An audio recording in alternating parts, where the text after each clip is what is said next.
Hello from the Department of Teaching and Learning, and welcome to our video guide to the new LMS platform, which stands for Learning Management System. This is the new platform that new Young Learner ILA classes from the 1st of October will all be using, and allows teachers to access and display all of the lesson materials for every young learner level in our classes. Included will be lesson plans, animated slides, slide instructions, and any relevant materials that the teacher might need to print. Any ongoing classes will continue to use ILA Connect and the old curriculum until the course ends and re-enrolls to the next level, where it will become an LMS class. Please note that while this platform was used in summer school, it has been improved a lot since then, and small changes and updates will continue to be made up to and after the full launch. However, the main features and functions will remain the same. Using this new system, teaching assistants do not have to mark homework in the class, and as a result, the TA will become a more active member of the class, with a big emphasis on the TA spending more time monitoring the lesson alongside the teacher. TAs might also assist the teacher in the operation of the slides and animations, and can certainly help to demo activities with the teacher. At the end of this video, we will show you how you can access a training site that will let you practice and play with the platform as you please before you start using it for real with your own classes. There is also a quiz to show that you have completed this self-study. So let's get to it and have a look. To access the platform, just go to lms.ila.edu.vn. There will be easy access to this, where you can simply click one button through the 9 dots that appear on any of the Google sites. The login that you see first of all will actually be for students and parents, but since we are teachers or TAs, you simply click Teachers and TAs here, and then log in using your ILA account. Once you have logged in, you're taken to this homepage, which contains a calendar, and this is how you would access your classes on any given date. In the top right-hand corner, you can see a small picture of a person. If I click that, I can then go to View Profile to see my teacher profile. From here, I can change the language between English and Vietnamese if I so desire. There is a link to a feedback form, so if you see any problems or mistakes in any of the materials, you can log this as feedback and it will be checked. You can change your own password, and you can also log out using this button here, which of course you're going to want to do after you leave any classroom. You can also change the picture associated with your account, and you do that by just clicking this picture here, and you can upload your own picture. Please note that any picture uploaded by a teacher has to be both professional and recognizable, as parents and students will be able to see them. In order to get back to the calendar homepage, you simply click Home in the top left-hand corner. Now, if I want to find a class, I can navigate between different weeks using the buttons in the top right-hand corner. And if I go back 2 weeks, and I go to the morning, I will see that I have a lot of classes on the days during this week. So I'm going to look now at the class that I had on the 10th of September called At the Party. From here, you can see what time the class is. So it's a 2-hour class running from 9 a.m. till 11 a.m. And I can also see that the level is J2A. To see more information on this particular lesson, I simply click the box. This pop-out tells me the lesson outcomes that I'll be grading my students against. And we can see that for this particular lesson, the students are trying to listen and identify what people at a party would like, and create and perform a short role play using Wood to ask and answer questions about what people want. So now let's go and find the full lesson information, and I do that by clicking View. Before a lesson, as teachers, we need to make sure that we go to the lesson plan, slides, and materials and familiarize ourselves with the whole lesson. If there are documents to print, then we will need to do this also. Now that we're looking at the lesson at the party for my J2As, let's have a look at what options are available to us. Over towards the left, you can see the actual lesson slides, and you can very easily scroll through these to have a look at them in advance. And further on the left, we've got some very important features that teachers are going to use before, during, and after their classes. You can see a list of all of the different students in your class, and the first option that is selected is actually assessment. And that's because this is where the teacher can see the assessment pass scores of each individual student by simply clicking on one. If I click on this first one here, you can see the last 5 classes, the scores that that student got in each of them, and therefore you'll get a nice gauge as to how well the student is doing and if they are improving or not. In this particular case, it is a demo account and not a real student. But you can see that the student got an average score for their last class. They didn't take part in the 3 classes before that, but they did significantly better the class before that one, where they got somewhere between a good and an excellent score. If I scroll down, you can see the homework scores for the students as well. Students get the chance to complete a review of the lesson before the class if they want to. This is optional, but it allows students to see what they already know before taking part in the lesson. They then get to do review homework where they get to practice to see how much they have learned after the lesson. The homework for after the lesson is compulsory, and this is the one that actually goes towards the student's final grade. In this example here, that you can see that my student did attempt the homework after the lesson, but they did not attempt the homework before the lesson.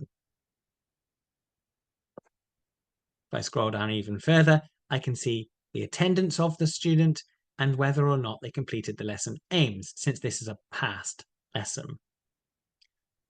Further down, you can see the behavior score that the student received. More information on giving scores to your students will come later on. Next, let's have a look at the lesson plan, which contains a detailed stage-by-stage description of every task and activity. Now, you might find that the lesson plan has a sideways orientation. You can simply then flip it around by clicking on this rotate button. And now we can read the lesson plan. You might also want to zoom out a little bit or zoom in, depending on how small the text is and what it is that you want to read. The first page of a lesson plan contains signposting, which will simply tell you the aims of the lesson and any vocabulary, grammar, and other features that the students will be studying in the lesson. To see again the 2 outcomes that the students are working towards, they are shown on the next couple of pages. And if I go down even further, you'll then see the stage-by-stage plan for the lesson. And you can see here that the plan contains the exact timing for the stage name, activity detail, including questions to ask the students, as well as the rationale for having that activity, and any materials that you might need to print or gather from the TSC beforehand. You might notice that there is a print button at the top right-hand corner of the plan. If you are the kind of person that likes having a physical copy of a lesson plan, then there you go. Note that the plan includes flexi stages. This means that not all of the activities given to you need to be taught in the lesson. You can choose the activities for each stage that will help you best achieve the aim of the lesson and use the flexi stages to extend the activities if your students need more support. Next, you might want to see any materials or handouts that are available to you for this lesson. So we can find these via Files, which is next to the Plan option. If I click Files, you'll see that this lesson actually has 5 different documents for me to access. One of them is the lesson plan itself. So there are 4 different worksheets. Let me click the first one, Disco Library, so you can get an idea. And I'm going to zoom out so that you can see it easily. So this is one of the documents that will relate directly to the lesson plan and also the slides, as we'll see a little bit later on. We've got the print button so we can print this worksheet if we want to. Please note that you do not necessarily need to print all of the handouts given, and you might decide to substitute handouts with mini whiteboard races, big whiteboard races, or wall board writing. Too many worksheets might cause some classes to feel bored, so remember to mix it up. You do not have to use every material that you are given. It's also important to save paper from printing where possible. Therefore, you might consider printing on recycled paper or printing two handouts on the same page. Next, we can see an option for instructions, and this will appear if we're looking at a slide. Project, which is next to it, will appear if we are doing a project lesson. And next we have book page, which allows us to display the book page that the lesson is based upon for our students if we so desire. Since the books are digital and the students have access to them through their accounts, there is no need for you to print out the pages for the students. As well as the lesson plan and any materials that you're going to use in the lesson, you should, of course, also access and familiarize with the actual lesson slides. Now you can find these over on the left-hand side, and it's really easy to scroll through these and get an idea of what stage each relates to. You'll see that each stage is actually signposted, so it's very easy to link the slides to the various activities in the lesson plan. If I now click on a slide,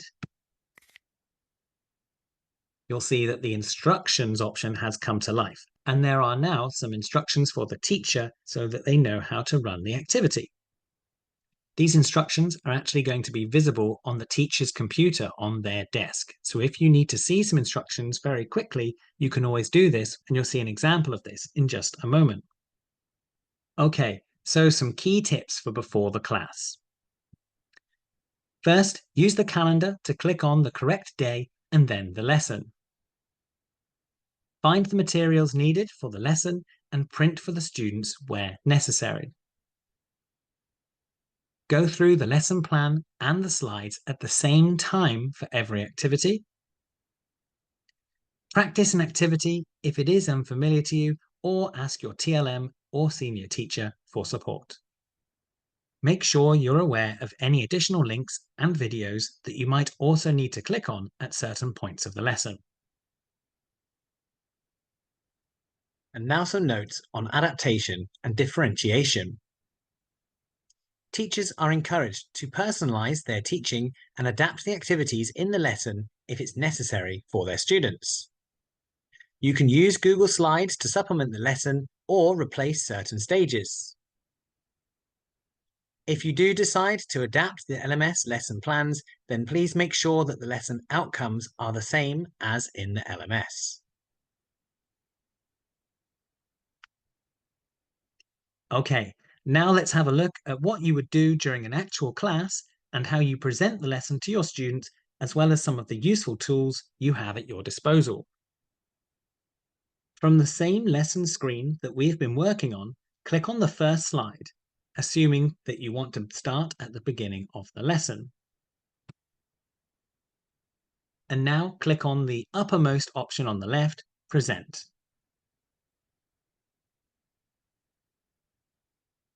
This will open the slides in present mode in a separate window and will then automatically be displayed on the main TV screen that is visible to your students. Just to show you that we now have two windows with the slides automatically going to the screen in the classroom. The original instructions and the list of slides we can still see on our computer, and it is possible for the teacher to click on different slides via the control page in order to change the slide on the screen. This then makes accessing the materials and navigating around much easier. Now that we are presenting the slides on the classroom TV screen, there are some important tools available to us. First, at the bottom, there is the option to go full screen mode, which is a nice idea to make the visuals as large and clear as possible. Secondly, we have a marker which allows us to write and annotate on a slide. If I click this small pen here, I can now draw anything I want.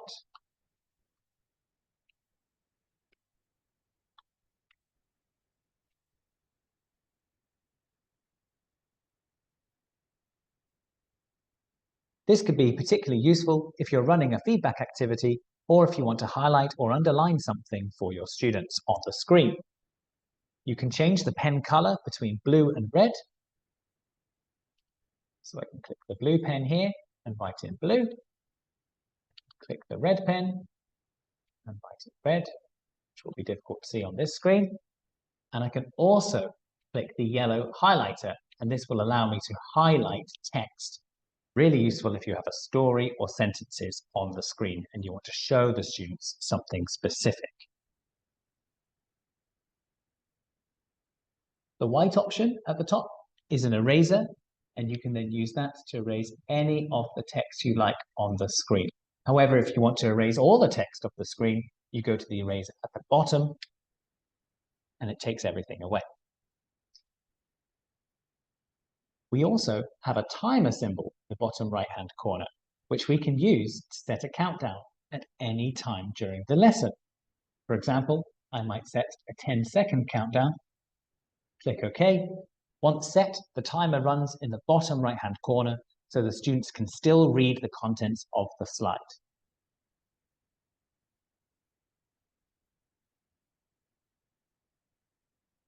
And it then disappears automatically.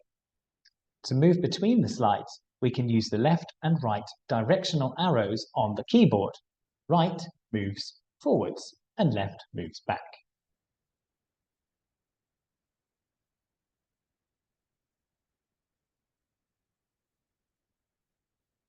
Now I'm going to keep going now until I see a slide that has animations or scripts, such as this one here.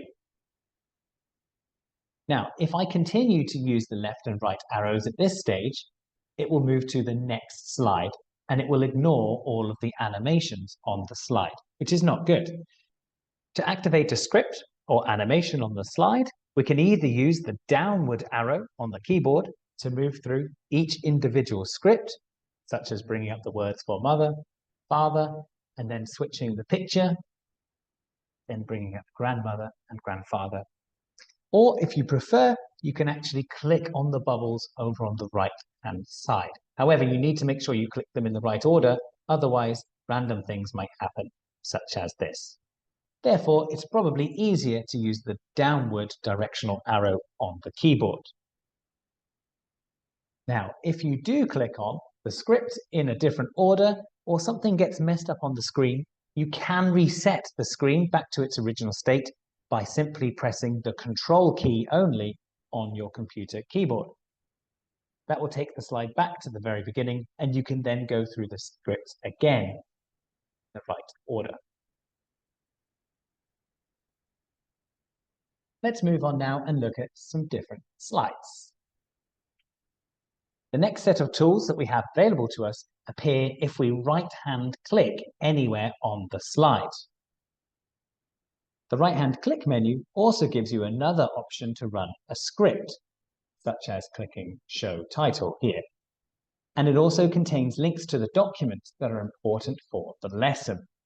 Now, this is especially useful if you want to show a worksheet on the screen to the students before you hand it out. For example, I'm going to click Family Tree Handout version A. I can show the worksheet to the students. I could elicit some ideas from them to give them an example and then physically write them on the board for the students to see. Again, once I'm finished with my worksheet, I simply click away from it and it takes me back to the slide.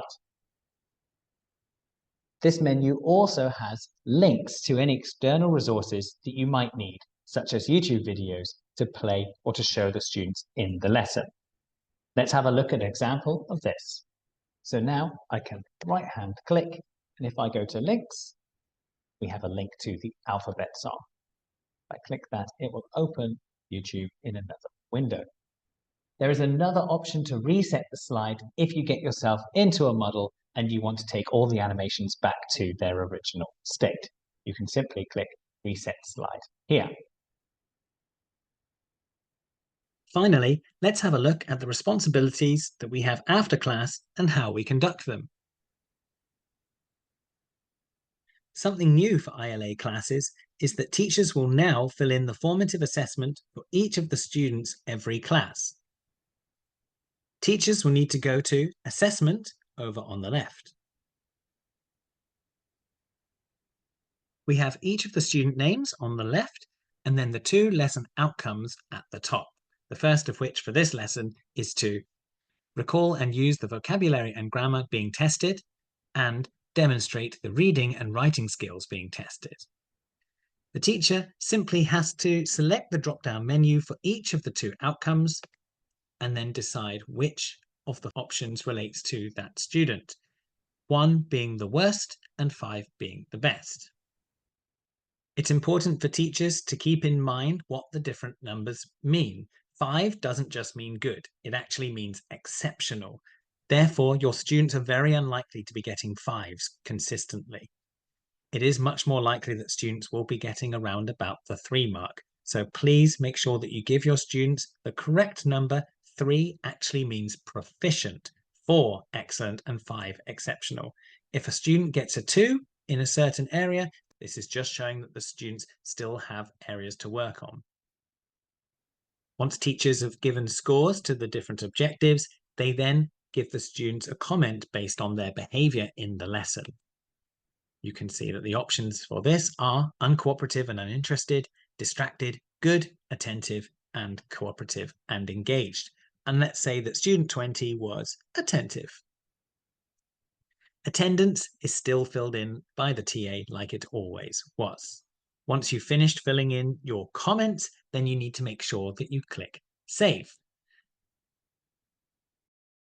Filling in the comments for the lesson outcomes is incredibly important, and therefore this needs to be done before the lesson has finished. Teachers should spend the last 5 minutes of the lesson filling in these comments. Whilst you're filling in the comments, you'll want to think of something that the students can be doing at the same time. Examples of this could be the teaching assistant giving the reward to the students, teaching assistant reviewing vocabulary or playing a simple game, like Simon Says, or maybe the teaching assistant lining the students up ready for their sticker or reward. TAs should also check and proofread the comments that teachers have made. If teachers want to leave further comments, they can do so by clicking on the student icon for the lesson. If I go to the first student and then scroll down, you'll see the comments that I just made. I gave student 20 2 3s, which remember is proficient for their 2 outcomes. And if I go down to the very, very bottom below the behavior, you'll see this feedback box, which allows the teacher to type in any information that they want. Now, these comments are visible to the parents, so you need to be mindful of that. But if there is any extra information that you'd like to give, then teachers can add it into this box. On the left, there are some other very useful options such as Gradebook, which allows teachers to have an overall look at homework completion of their students, and Course Schedule, which allows you to see all of the different lessons in the course like you were able to see on ILA Connect. If I go to the admin button at the top, this will allow me to access the various different admin tasks that I need to complete as a teacher. If I click on Assessment, it will show me tasks that are currently outstanding for me to complete. I can click on any of these tasks and I can then update whatever is necessary. If I go to Projects, again, I will see current projects that I need to update. And if I go to Grades, I will see current classes that I can add grades for. If I click on Overview Homework, I can select any of the classes that I currently have. Let's go to my J2As. And again, I see an overview of all my students and how they're doing with their homework for each lesson. Of course, in this class, my students are not doing very well, but these students aren't real. If I am running a project lesson, the project button will now appear. If I click on that, the first thing it will allow me to do is make groups. And this is essential before you give the students any scores for their project performance. You can simply add groups depending on the number of students in your class. And once you've got your groups, you can add students to them by clicking this little plus symbol along with the person.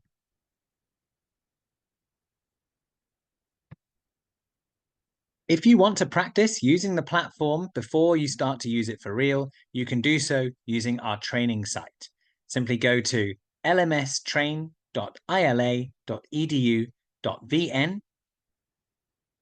click on Teachers and TAs, and then sign in with your Google account, like you would do with the full platform. You'll then see a list of different courses and levels along with whether you want to log in as a teacher, a TA, or a student. So if I scroll down, you might decide that you want to log in as a teacher that has a J2A class. So then I would simply click Login As. And we now have the calendar, and it's exactly as if you are the teacher of that J2A class. You can play with this to your heart's content so that you are totally familiar with everything before you need it. And there you have it. We have now looked at the new system, how you access your materials beforehand to familiarize, how you use them in your lessons with your students, and how to complete your post-lesson formative assessment. Remember that some small adjustments will continue to be made to the platform up to and after we start to use it in our classes. And please make sure that if you have any questions at all, that you ask your teaching and learning manager or senior teacher. Remember to complete the quiz now that you finish this video. Good luck, everybody, and enjoy.